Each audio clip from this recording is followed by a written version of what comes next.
तो आज हम लोग फिजिक्स का पार्ट 3 जो है वो हम लोग पढ़ेंगे। इससे पहले हम पार्ट 1 और पार्ट 2 जो है वह पढ़ चुके हैं। पार्ट 1 और पार्ट 2 दोनों का लिंक जो है वह डिस्क्रिप्शन बॉक्स में दे दिया जाएगा। जो नहीं देखे हैं वे वहाँ से जाकर देख सकते हैं। तो प्रकाश का या प्रकाश हम लोग कहें या प्रकाश का परावर्तन कहें, इस चैप्टर से जो है हम लोग 2 वीडियो पहले ही बना चुके हैं और यह तीसरा वीडियो जो है यह। तो 2 वीडियो में हम लोग प्रकाश का परावर्तन, उसका नियम, परावर्तन के प्रकार, फिर उसके बाद समतल दर्पण द्वारा बने प्रतिबिंब की विशेषता, किरण के प्रकार, ये सभी जो है वह हम उसमें पढ़ लिए थे। अब इसमें हम लोग गोलीय दर्पण से जो है वह शुरुआत करेंगे। यानी हमारा जो अगला टॉपिक जो होगा यह गोलीय दर्पण, और गोलीय दर्पण से जो है हम इसको शुरुआत करेंगे। गोलीय दर्पण, पहले चित्र बना लेते हैं। यानी यह क्या हो जाएगा, गोलीय दर्पण हो जाएगा। तो गोलीय दर्पण का मतलब हो जाएगा कि गोलीय दर्पण की परिभाषा के अंतर्गत यदि देखें तो गोलीय दर्पण का परिभाषा क्या है, तो वैसा दर्पण जिसका परावर्तक सतह किसी खोखले गोले का भाग हो, तो उसी को हम लोग क्या कहेंगे, गोलीय दर्पण। अब गोलीय दर्पण जो होता है हम लोग बाद में पढ़ेंगे इसमें प्रकार के अंतर्गत। तो गोलीय दर्पण क्या होता है, तो गोलीय दर्पण मतलब वैसा दर्पण जिसका परावर्तक सतह किसी खोखले गोले का भाग होता है, उसी को हम लोग गोलीय दर्पण कहते हैं। तो गोलीय दर्पण यहाँ से हम लोग परिभाषा निकाल सकते हैं। वैसा दर्पण जिसका परावर्तक सतह किसी खोखले गोले का भाग हो, उसी को हम लोग क्या कहेंगे, गोलीय दर्पण। अब गोलीय दर्पण जिस खोखले गोले का भाग होता है उसके केंद्र को ही दर्पण का वक्रता केंद्र कहते हैं। दर्पण का वक्रता केंद्र क्या है, तो गोलीय दर्पण जिस खोखले गोले का भाग होता है उसके केंद्र को दर्पण का वक्रता केंद्र कहते हैं। यानी यह दर्पण का क्या है, वक्रता केंद्र। वक्रता त्रिज्या की यदि बात कर लें तो वक्रता त्रिज्या गोलीय दर्पण के केंद्र से, या हम कह सकते हैं कि यानी जो हम लोग वृत्त में पढ़े थे वही केंद्र से लेकर परिधि तक की दूरी को हम लोग क्या कहेंगे, त्रिज्या कहते थे। तो सेम यहाँ से भी तो हम लोग ऐसे कर सकते हैं कि हम लोग वृत्त में पढ़े थे कि केंद्र से लेकर परिधि तक की दूरी क्या कहलाती है, त्रिज्या कहलाती है। तो यहाँ से हम लोग वक्रता केंद्र से या ध्रुव से हम कह सकते हैं कि ध्रुव से लेकर अब वक्रता केंद्र के बीच की दूरी को वक्रता त्रिज्या कहते हैं। इसको आर से सूचित किया जाता है। यानी गोलीय दर्पण के ध्रुव से वक्रता केंद्र के बीच की दूरी को वक्रता त्रिज्या कहते हैं। इसे आर से सूचित किया जाता है। जैसे हम लोग त्रिज्या पढ़े थे वृत्त में कि वृत्त के केंद्र से परिधि तक की दूरी को त्रिज्या कहते थे। तो सेम वही बात है। उसके बाद यहाँ से मुख्य अक्ष या प्रधान अक्ष, तो मुख्य अक्ष या प्रधान अक्ष की यदि बात कर लें तो ध्रुव से लेकर वक्रता केंद्र, यानी यहाँ से यहाँ वक्रता केंद्र को सी से सूचित करेंगे और वक्रता त्रिज्या को जो है वह आर से सूचित किया जाता है। तो ध्रुव से लेकर वक्रता केंद्र को मिलाने वाली रेखाएं जो होती है यह गोलीय दर्पण का मुख्य अक्ष या प्रधान अक्ष कहलाता है। तो इससे संबंधित जो है हम लोग केंद्र के बारे में ही पढ़ लिए थे। मुख्य अक्ष या प्रधान अक्ष जो है वह भी पढ़ लिए हैं। मुख्य अक्ष या इसकी को प्रधान अक्ष कहा जाता है, यह भी पढ़ लिए। ध्रुव क्या है, तो गोलीय दर्पण का मध्य बिंदु जो होगा वह दर्पण का ध्रुव कहलाता है। ध्रुव क्या है, तो गोलीय दर्पण का मध्य बिंदु, मध्य का मतलब क्या हो जाएगा, बीच का बिंदु। जैसे यहाँ से यह हम आगे यदि हम इसको तोड़ दें बीच बीच करके, यानी अलग अलग कर दें, तब यहाँ से हम लोग देख लेते हैं, इसको हम लोग अलग अलग कर लेते हैं। अब इसको हम 2 पार्ट में विभाजित कर देते हैं, यानी बीच से तोड़ दिए। तो यह गोलीय दर्पण का यहीं से जो है ये 2 प्रकार बन जाएगा। यहाँ से यदि हम लोग देखें तो यहाँ से क्या हो जाएगा कि इसका 2 प्रकार बन जाएगा। और यह कौन सा दर्पण बन जाएगा, तो यह उत्तल दर्पण। यह कौन सा दर्पण बन जाएगा, उत्तल दर्पण। और यह कौन सा दर्पण बन जाएगा, अवतल दर्पण। तो गोलीय दर्पण कितने प्रकार के, 2 प्रकार के। कौन कौन, उत्तल दर्पण और अवतल दर्पण। गोलीय दर्पण 2 प्रकार के होते हैं, एक उत्तल दर्पण और दूसरा जो है अवतल दर्पण। उत्तल दर्पण जो है यानी वैसा दर्पण जिसका परावर्तक सतह उभरा हो, यह कह सकते हैं। एक परिभाषा, वैसा दर्पण जिसका परावर्तक सतह उभरा हो उत्तल दर्पण कहलाता है। या वैसा दर्पण जिसका भीतरी सतह रजतीत हो, रजतीत का मतलब हो जाएगा कि रंगा हुआ, जिसका भीतरी सतह रजतीत हो वह कौन सा दर्पण कहलाएगा? उत्तल दर्पण। उत्तल दर्पण हम दो तरीका से परिभाषा कर सकते हैं। उत्तल दर्पण वैसा दर्पण जिसका परावर्तक सतह उभरा हो उसको हम लोग उत्तल दर्पण कहते हैं, या वैसा दर्पण जिसका भीतरी सतह जो है यह रजतीत किया हो, रंगा हो। हम इससे पहले वीडियो में हम चर्चा कर चुके हैं कि इसको रंगने में या इसको मतलब रजतीत करने में किसका प्रयोग किया जाता है? तो सिल्वर ब्रोमाइड का। तो सिल्वर ब्रोमाइड का प्रयोग किया जाता है। तो जिसका बाहरी सतह जो है, यानी बाहरी सतह का मतलब यह सतह जो है वह परावर्तक सतह होगा और भीतरी सतह रजतीत होगा, उसको हम लोग उत्तल दर्पण कहते हैं। सेम इसी का उल्टा अवतल दर्पण, वैसा दर्पण जिसका परावर्तक सतह धसा हो। नंबर 1, जिसका परावर्तक सतह धसा हो अवतल दर्पण कहलाता है, या जिसका बाहरी सतह रजतीत हो, जिसका बाहरी सतह रजतीत हो उसी को हम लोग क्या कहेंगे? अवतल दर्पण कहेंगे। तो गोलीय दर्पण कितने प्रकार के? 2 प्रकार के। कौन कौन? उत्तल दर्पण और अवतल दर्पण। सीधे कहा जाएगा दर्पण कितने प्रकार के? तो दर्पण भी 2 प्रकार के, एक गोलीय दर्पण और दूसरा समतल दर्पण। फिर कहेगा गोलीय दर्पण कितने प्रकार के? तब 2 प्रकार के। कौन कौन? एक उत्तल दर्पण और दूसरा अवतल दर्पण। हम लोग इनसे बनने वाले प्रतिबिंब की विशेषता भी देखेंगे और इस दर्पण का उपयोग भी देखेंगे।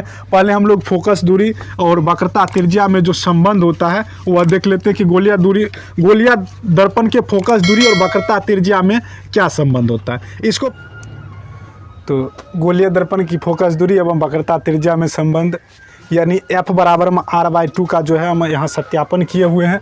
सिर्फ इसको हम लोग समझा देते हैं। F बराबर में R/2 यानी गोलीय दर्पण की फोकस दूरी जो होती है वह वक्रता त्रिज्या की आधी होती है। तो हम पहले क्या किए कि MPN यानी माना कि MPN जो है एक छोटे द्वारक का, इसका द्वारक क्या लिए? छोटा लिए। छोटे द्वारक का जो है वह अवतल दर्पण लिए हैं। हम उत्तल दर्पण भी ले सकते हैं, जरूरी नहीं कि अवतल दर्पण ही ले। तो MPN एक छोटे द्वारक का अवतल दर्पण लिए है। ये भी क्या? आपतित किरण है। ये भी क्या है? आपतित किरण है जो दर्पण से B बिंदु से परावर्तित होकर F से गुजर जाती है। यह शर्त है, आगे हम क्लास करेंगे इसमें, कि जब कोई भी प्रकाश की किरणें अवतल दर्पण के मुख्य अक्ष के समांतर आपतित होती है तो दर्पण से परावर्तन के बाद F से होकर गुजर जाती है। तो यहाँ यह F से होकर गुजर गई। C और B को जो है वो हम मिला दिए, C और B को मिला दिए। तब हम यहाँ कोण 1 लिख लेते हैं, 1, कोण 2 और कोण 3, 1, 2 और 3 लिख लिए। तो परावर्तन का यहाँ से देखते हैं, ये भी क्या है? आपतित किरण है और यहाँ से B से परावर्तित होकर F से गुजर जाती है। तो यानी कोण 1 जो है ये आपतित किरण एवं अभिलंब के बीच का कोण को आपतन कोण कहते हैं। तो आपतन कोण कितना? कोण 1। परावर्तन कोण कितना? कोण 2। तो हम लोग परावर्तन के नियम से पढ़ लिए थे कि आपतन कोण किसके बराबर में होता है? परावर्तन कोण के बराबर होता है। तो कोण 1 किसके बराबर में हो जाएगा? कोण 2 के। ये कहाँ से आया? तो परावर्तन के नियम से। आपतन कोण किसके बराबर में होता है? परावर्तन कोण के। तो कोण 1 किसके बराबर में हो जाएगा? कोण 2 के। कहाँ से आया? तो परावर्तन के नियम से। एक शर्त हम लोग और पढ़ चुके हैं कि जब 2 समांतर रेखा को एक तिर्यक रेखा प्रतिच्छेद करती है तो एकांतर अंतःकोणों का प्रत्येक युग्म बराबर होता है। तो कोण 1 किसके बराबर में हो जाएगा? कोण 3 के। कोण 1 किसके बराबर में आ जाएगा? कोण 3 के। कहाँ से आया? एकांतर कोण से। कोण 1 किसके बराबर? कोण 3 के। कहाँ से आया? एकांतर कोण से।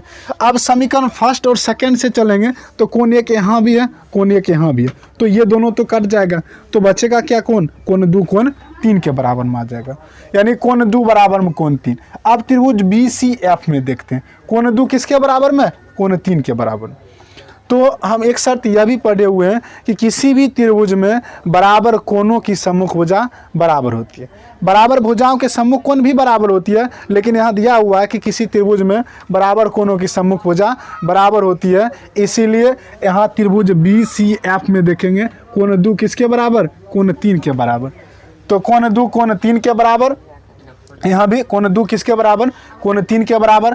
तो इस शर्त से क्या हो जाएगा? FC जो है वह FB के बराबर हो जाएगा, यानी यहाँ से लेकर यह दूरी जो होगा वह FB के बीच की दूरी के बराबर होगा। अब चूंकि हम लोग छोटे द्वारक के दर्पण पर बातचीत किए थे, इसीलिए B बिंदु जो होगा वह P बिंदु के लगभग क्या होगा? सन्निकट होगा, पास स्थित होगा। तो इस शर्त से देखें तो जितना एफ सी के बीच की दूरी होगा उतना एफ बी के बीच की दूरी होगा और उतना ही एफ पी कहें या पी एफ कहें, यानी तीनों दूरी जो है पी एफ बराबर में एफ बी बराबर में एफ सी, तीनों दूरी आपस में बराबर हो जाएगा। अब हम यहाँ से पी और सी के बीच की लंबाई देखते हैं तो पी से लेकर एफ के बीच की दूरी और एफ से लेकर सी के बीच की दूरी, तो पी सी बराबर में क्या लिख लिए, पी एफ प्लस में एफ, यहाँ से पी सी बराबर में पी एफ प्लस में एफ सी। अब यहाँ से देखते हैं तो एफ सी किसके बराबर में, पी एफ के बराबर, एफ सी किसके बराबर में, पी एफ के बराबर। तो एफ सी के जगह पर क्या रख देंगे, पी एफ रख देंगे। अब एक पी एफ तो कितना हो जाएगा, दो पी एफ, यानी एक पी एफ है और एक पी एफ है तो कितना आ जाएगा, दो पी एफ। अब दो इधर गुना में इधर आ जाएगा तो भाग में, तो पी एफ बराबर में क्या आ जाएगा, पी सी बटा में दो।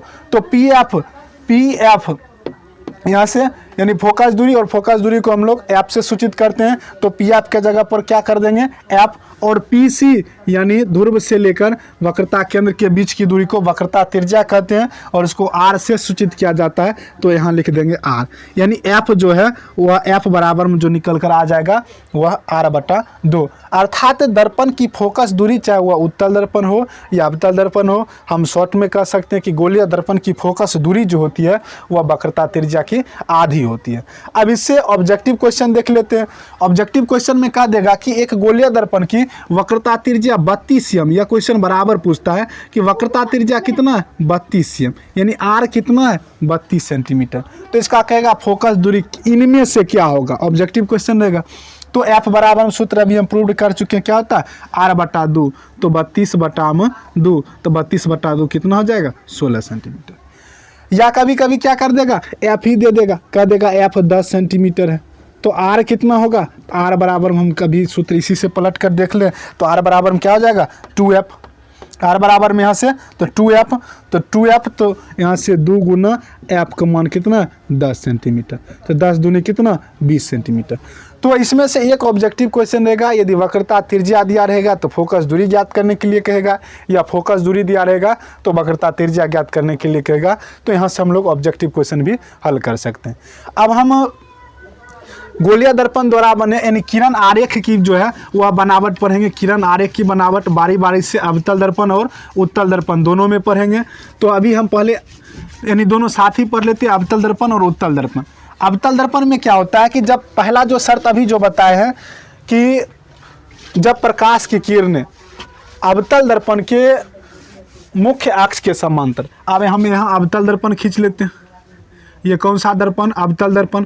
पहले ही बताए थे कि जिसका परावर्तक सतह धंसा हो या जिसका बाहरी सतह रजतीत किया गया हो, उसी को हम लोग क्या कहेंगे अवतल दर्पण। तो जब प्रकाश की किरण अवतल दर्पण के मुख्य अक्ष के समांतर, या किरण इसके समांतर है, मुख्य अक्ष के समांतर आपतित होती है तो दर्पण से परावर्तन के बाद फोकस से होकर गुजर जाती है। दर्पण से परावर्तन के बाद फोकस से होकर गुजर जाती है, यह पहला शर्त है। अब हम पहले फोकस पढ़ लेते हैं। फोकस क्या है, तो यहाँ से फोकस की यदि परिभाषा पढ़ लिया तो अवतल दर्पण का अलग फोकस परिभाषा है, उत्तल दर्पण के फोकस का अलग परिभाषा है। फोकस क्या, अभी हम अवतल दर्पण के पढ़ लेते हैं।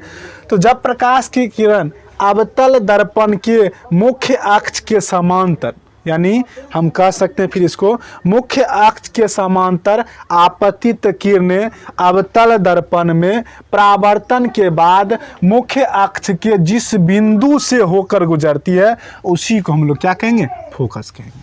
फोकस क्या है, तो मुख्य अक्ष से आपतित यानी मुख्य अक्ष के समांतर आपतित किरणें दर्पण से परावर्तन यानी अवतल दर्पण से परावर्तन के बाद मुख्य अक्ष के जिस बिंदु से गुजरती है, यह मुख्य अक्ष के जिस बिंदु को प्रतिच्छेद करती है उसी को हम लोग फोकस कहते हैं और इसे एफ से सूचित किया जाता है। जबकि उत्तल दर्पण में यदि हम फोकस की परिभाषा करें तो परिभाषा तो सेम वही होगा कि मुख्य अक्ष के समांतर आपतित किरणें, यानी उत्तल दर्पण में मुख्य अक्ष के समांतर आपतित किरणें दर्पण से परावर्तन के बाद, यहाँ से दर्पण से परावर्तन के बाद मुख्य अक्ष के जिस बिंदु से आती हुई प्रतीत होती है यहाँ से, तो मुख्य अक्ष के जिस बिंदु से आती हुई प्रतीत होती है उसी को हम लोग क्या कहेंगे, उत्तल दर्पण का मुख्य फोकस। तो यहाँ से अवतल दर्पण का मुख्य फोकस क्या है, तो मुख्य अक्ष के समांतर आपतित किरणें अवतल दर्पण से परावर्तन के बाद मुख्य अक्ष के जिस बिंदु से होकर गुजरती है उसी को हम लोग अवतल दर्पण का मुख्य फोकस कहते हैं। उत्तल दर्पण का मुख्य फोकस क्या है, तो मुख्य अक्ष के समांतर आपतित किरणें दर्पण उत्तल दर्पण से परावर्तन के बाद मुख्य अक्ष के जिस बिंदु से आती हुई प्रतीत होती है उसी को हम लोग क्या कहेंगे, यानी उत्तल दर्पण का फोकस कहेंगे। अब हम लोग यहाँ से देखते हैं तो फर्स्ट शर्त ही यही है कि जब प्रकाश की किरण अवतल दर्पण के मुख्य अक्ष के समांतर से आपतित होती है तो दर्पण से परावर्तन के बाद फोकस से होकर गुजर जाती है। तो पहला शर्त उत्तल दर्पण में देखें तो यह क्या होगा, यही बात, फोकस से आती हुई प्रतीत होगा। अब दूसरा शर्त यदि हम देखें तो दूसरा शर्त क्या है, यहाँ से अवतल दर्पण में, तो ये क्या है, ध्रुव है, या क्या है, फोकस, या क्या है, वक्रता केंद्र। अब इसी का उल्टा यदि मुख्य अक्ष के समांतर से आ रही है तो दर्पण से परावर्तन के बाद फोकस से जो है वह गुजर जाएगी, और यदि फोकस से आ रही है तो दर्पण से परावर्तन के बाद मुख्य अक्ष के समांतर से लौट जाएगी। एक दूसरे का हम लोग विलोम पढ़ लेंगे। ये क्या है, यदि फोकस से होकर आपतित हो रही है तो दर्पण से परावर्तन के बाद जो है वह मुख्य अक्ष के समांतर से लौट जाएगी, या इसका दूसरा शर्त है।